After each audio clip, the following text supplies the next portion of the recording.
తీర్పు తీర్చి వ్రేలు. ఫైనల్ గా ఎవరేలు ఇది?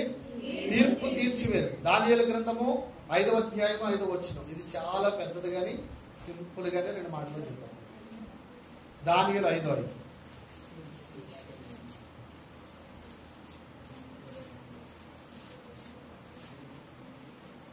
చదవండి. మానవ హస్తపు వ్రేళ్లు కనబడి